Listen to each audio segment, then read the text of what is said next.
Welcome! Today, I want to show you how to beat the Spiral Abyss 3.3 with 4 stars characters and weapons only. This guide starts at floor 11 until floor 12 because I think floor 9 and floor 10 have like smaller HP pool, so whatever team you are using, you can easily kill them faster. But when you finally enter floor 11, that's where things started to get a bit difficult because the HP pool got a bit higher and the difficulty spike also is a bit higher. We will also not hesitate to use the Blessing of the Abyssal Moon buff to the fullest. Basically, this buff is really good for on-field elemental or physical damage dealer characters. This buff gives your on-field DPS 60% elemental or physical damage bonus for 4 seconds. But it only works after your character triggers normal charge or plunging attack to the opponent. This buff is really useful for characters like Xiao, Scaramouche, or any on-field DPS characters. The team that will use this buff to the fullest is the team with supports that give long-lasting buffs, like for example, Bennett's buff or Sucrose with Thrilling Tales book buff. Give those buffs to your on-field DPS and let your on-field DPS do the job. Floor 11 consists of group of enemies in the first half and even less group of enemies in the second half. For floor 11, you want to bring a team that has a grouper like Sucrose, Kazuha, or even Animo Traveler if you want to use them. Because the first half has many group of enemies, Sucrose and Kazuha are really good for the first half. But for the second half, you want a team that deals both single target damage and AoE at the same time. So Cookie Hyper Bloom or Raiden Hyper Bloom will do the job well. Now I'm going to be using the Aggravate Beidou Lisa with Sucrose and Collie in the first half, and for the second half I'm gonna use Cookie Hyper Bloom team with Sayu as another healer because I don't want to die, and there are 4 Ruined Sky Drakes at the end of this freaking floor 11. I don't want to die. So yeah, I'm also going to be telling you how to like rotate the team, how to like position yourself, and how to deal with the enemies there. So let's go. Chamber 1 first half will have small slimes, specters, and big slimes. First, you have to use Sucrose Burst and then deploy Lisa's, Collie's, and Beidou's Burst after. Because these enemies don't spawn so far from the monolith, you can easily group them with Sucrose Burst if you throw the Sucrose Burst at the middle of the monolith. Luckily, there are no specters that are immune to Electro here, so with Aggravate Electro team, you can easily deal with them. The last wave will be the big slimes. As usual, you have to use the burst in the middle of the arena because they are likely to attack the monolith anyway and they are moving towards the monolith, so they can get caught up in the middle of the bursts. I also forgot to mention that there are different types of slimes and specters in this chamber, so with Sucrose's burst you are able to swirl more than one element. In the second half, you have to face 4 Doritos. In order to defeat them, you have to approach them closely and uses all the bursts you have and inflict Hyper Bloom with Cookie. If you don't know about these enemy mechanics, basically after a period of time they want to go invincible. So in order to nullify that invincibility, you have to inflict Dendro plus Electro to reveal their invincibility. But in few cases where they do go invincible, you have to destroy the white HP bar devices that they lay on the ground and inflict Electro to the devices that have green HP, like I did just now. You wanna do this alternative method if you have a Hydro user in your team, because Hydro can mess up with your like Quicken Reaction. Quicken Reaction is Dendro plus Electro. I said that Hydro can mess up with Quicken Reaction because I am playing Xingqiu, who has one of the fastest Hydro application in the game. So yeah, if you want to reveal that invincibility, don't get too close if you are playing Xingqiu while his burst is active. That's it. Chamber 2 first half starts with Pyro and Cryo Mage. With Sucrose in your team, switch to her and then just destroy their shields with your swirl. Their shields consistently apply their own element to themselves. Swirl Cryo and you will damage the Pyro shield. Swirl Pyro and you will damage the Cryo shield. Either way, it's still a win. After dealing with the Pyro and Cryo Mage, the next wave will spawn 2 Hydro Mage and 1 Pyro Abyssal. I forgot his name. So what you want to do is to apply Dendro to these Hydro Mages because their Hydro shields are really weak to Dendro and also Electro, but not so much as Dendro does. Against Pyrolector, you want to keep countering with Beidou to deal large amount of Electro damage to him and also to his shield if you make him trigger his shield phase. He will summon this device that keeps summoning forth flames from the ground. You can easily destroy it with Beidou's counter, no problem. After destroying this device, however, you will deal a large amount of shield damage to his shield. Keep attacking him with Lisa and Beidou you will win. Easy. Chamber 2 second half, you're going to face 2 Ruin Destroyers and 2 Ruin Drakes. You wanna make sure to go to one of these Ruin Destroyers, go to one of them, go behind them. This makes sure that its friend will teleport to you, because the other guy is so far from you that he wants to come to you. So basically, you don't need an effort to group them actually. They just can come to you. Once they are all gathered together, you can unleash your elemental burst and destroy them easily with Cookie Hyper Bloom. One thing that I want to say is that Ruin Drakes can absorb the highest elemental damage that you have dealt to them before and make these damage as their own shields to reduce the amount of damage you deal to them later. So at certain amount of time, they will go to this stance and prepare to absorb the damage that you have dealt to them, but this leaves them vulnerable to stuns because their face will turn yellow, and if you shoot an arrow to their face, they will be stunned. Or if you use a skill and aim them towards their face when it turns yellow, of course, they will be stunned as well. So yeah, I just want to point this out because some guys are just not reading the tutorials and they just want to go anga bonga without like knowing their enemy mechanics. You know. Chamber 3 first half spawns 2 Fatui Skirmishers, 1 Fatui Cryo Gunner, and 1 Mirror Maiden. First, you wanna make sure to use Lisa's Burst and then suck them with Sucrose Burst, unleash Collie's Elemental Burst, and then unleash Beidou's Burst. Hit them with Lisa after. Mirror Maiden survives this onslaught because she has the highest HP out of all the Fatui members in Genshin Impact. The clean way to fight Mirror Maiden is to not get hit by her water attacks, because if you get hit by these water attacks, you will be marked and she will gain new attacks as well as immunity to crowd control.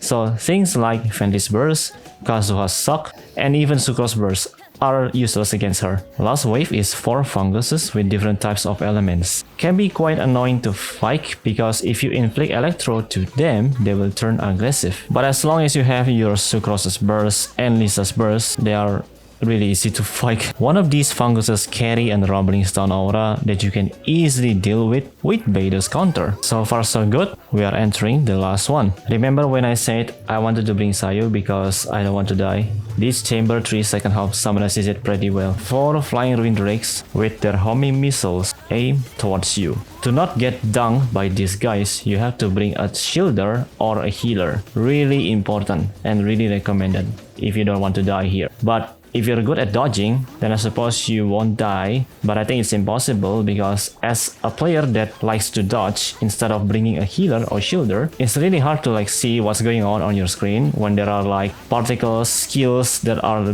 being spammed, and also attacks that are performed by the enemies. So like your brain cannot process all these informations. I think dodging really isn't like a good idea here. There are only 2 strategies I can think of here. 1 is to survive, 2 is to approach them one by one, because these guys don't come to you and they are separated from each other. If I'm gonna be honest here, the only problem we have in this second half is the fact that they keep spamming missiles and bullets coming towards you and not actually the HP that they have themselves. Cookie Shinobu Hyper Bloom here is actually a really good team to fight these guys because 1, you can heal, 2, you can inflict Hyper Bloom while they are flying, so you don't actually need a bow character to down them to the earth. So yeah, anyway, that's floor 11 guys, it's done. Now for the main course. Floor 12 has the same formation as the Abyss back in 2.4 patch, where you need to fight one single boss, and then after that, on the other half, you fight groups of enemies. This Abyss is scattered towards Geo DPS oriented unit because Golden Wolf Lord is back for another round. In Chamber 3 though, his underlings will take the lead, and they are all Geo Elemental. So you need to bring a Geo DPS here to reduce their Geo element to easily kill them. Plus there is also Giant Green Bird back for another round again. Honestly, this bird is easily deal with if you bring Aggravate team, because with Quicken Reaction, you can easily stun this bird and it's just free DPS window. For the first chamber, I'm going to bring Cookie Hyper Bloom in the first half because it's PMA only and Hyper Bloom is really good against single target. Second half, I want to bring Aggravate team because there are groups of enemies. Sucrose can suck them and group them. Lisa and Beidou can finish them with Aggravate reactions. There is a high possibility that I need to change the team for the second chamber and also third chamber because this is my first time trying this Abyss and I want to make sure that I provide the best teams for you to use 236 star this abyss. Perpetual mechanical arrays attacks are fairly easy to dodge, but the problem we will have here is the fact that this guy has a tons of HP. Since we are using a cookie hyperbloom team with Fischl,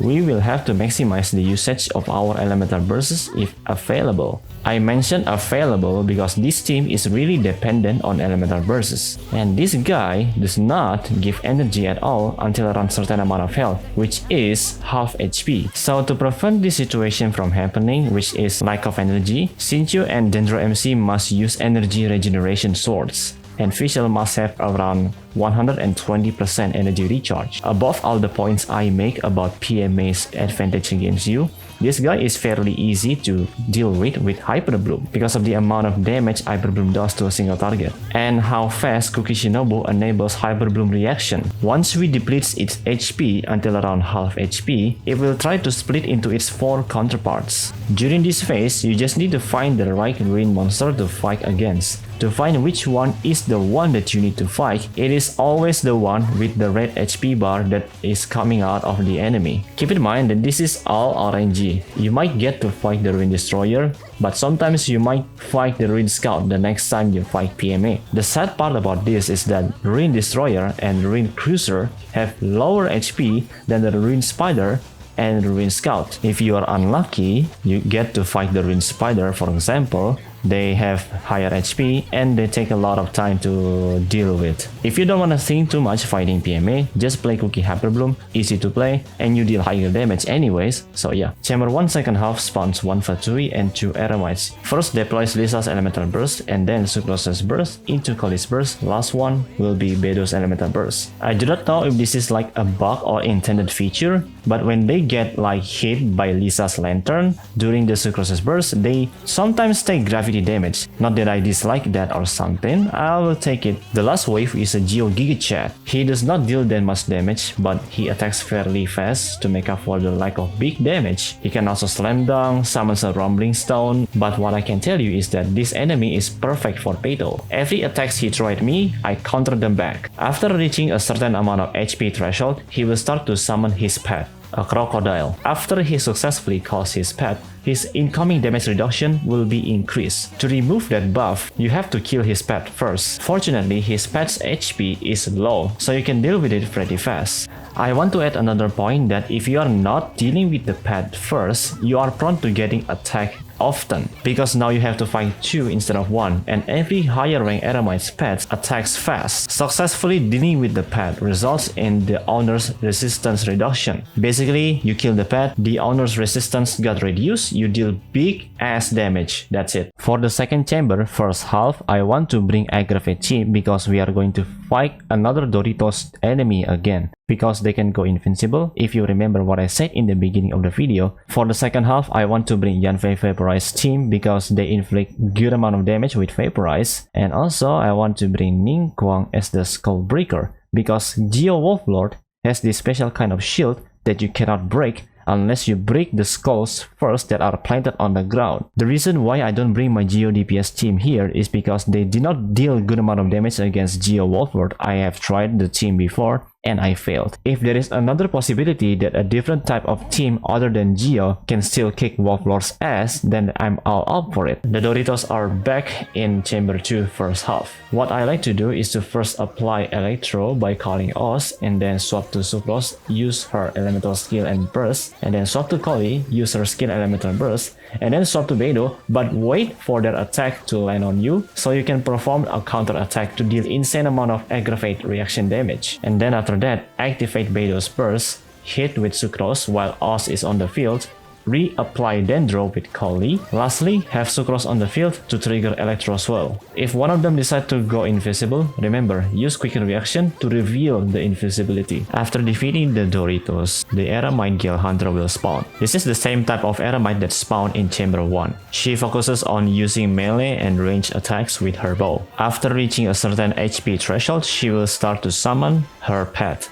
a bird. Focus on dealing with the pet bird first, and then after that you can start aiming for the Eremite Gale Hunter, as because after her pet is defeated, her elemental and physical resistance will be reduced. You could actually go for her instead of her pet if your character is stronger, but again it depends on how much HP does she have left and how strong is your character in terms of the build. Okay, so finally, the Golden Wolf Lord himself. Nobody likes an annoying mob that can fly over you and then render you unable to attack, while the Spiral Abyss clock keeps ticking as you watch helplessly and thinking, how the fuck am I gonna hit this guy? Sometimes he might come down to the ground and do a slither attack like a snake. This leaves him vulnerable for roughly 5 to 6 seconds. Sometimes you might just get unlucky and he will instead do a flying in the air attack that throws skulls at you, or swipe his tail while his body is still flying in the air. There is another attack that he doesn't do here in this footage, in which he shoots a laser after he descends to the ground. During this stage, you can hit his body and leaves you with a chance of dealing damage before he ascends again. Once his HP almost reaches half, or if I'm gonna be more specific, 3/4, he will be invulnerable until you break the 3 skulls that he plants on the ground. This is why Ningguang is the vital character in this fight, because she breaks the skulls really easily. Once you successfully break the skulls, he will be stunned for roughly 24 seconds. That is really long. Make sure that Xiangling and Xinqiu have decent energy recharge so that they can pop up bursts to help Yanfei dish out a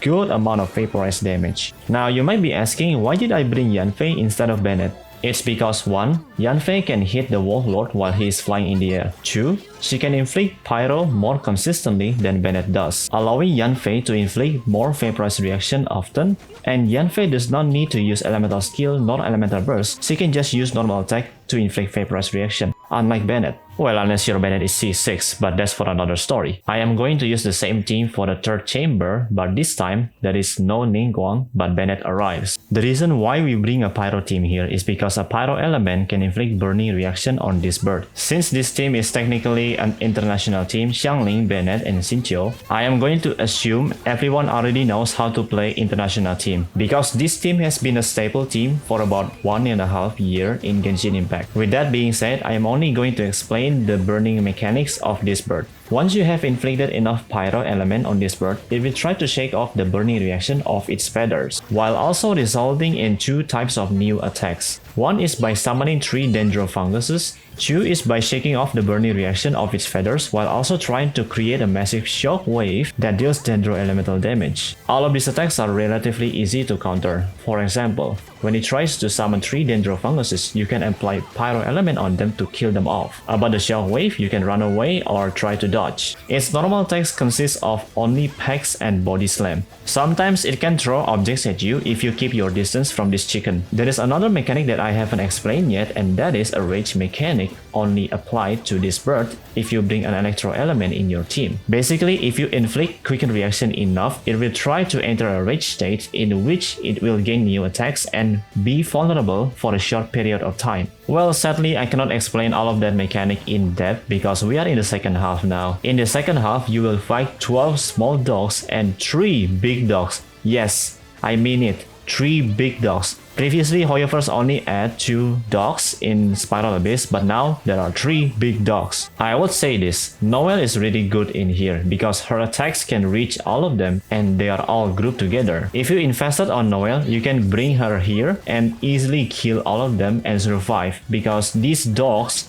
when they try to gang on you, they inflict so much bleeding damage. Unfortunately, my Noelle cannot handle this kind of suffering, so I instead bring my Aggravate team. If you don't have any Geo DPS upgraded or invested, you can just bring a grouper here like Sucrose, Fenty, Kazuha, and even Animo Traveler, and there is a high chance you can easily survive this chamber and 36 star this Spiral Abyss. Mr. Editor, you said to bring a grouper here if I don't have any Geo DPS invested, but what about the type of team that I should bring and fight these dogs? The type of team that you should bring here is the team that focuses on AoE. For example, Electro Charge, Aggravate, Freeze, even Vaporize, even Melt. But what type of character should I bring? Example, Rosaria, Kaya, Eula, Raiden, Yaimiko, Pedo, Fischl. I can name so many characters that have AoE abilities. Always bring a character or 2 that have AoE abilities. Invest on them. So anyway, back to this second half. One of these dogs have Rumbling Stone aura. It will try to summon a Rumbling Stone, of course, that is coming towards you.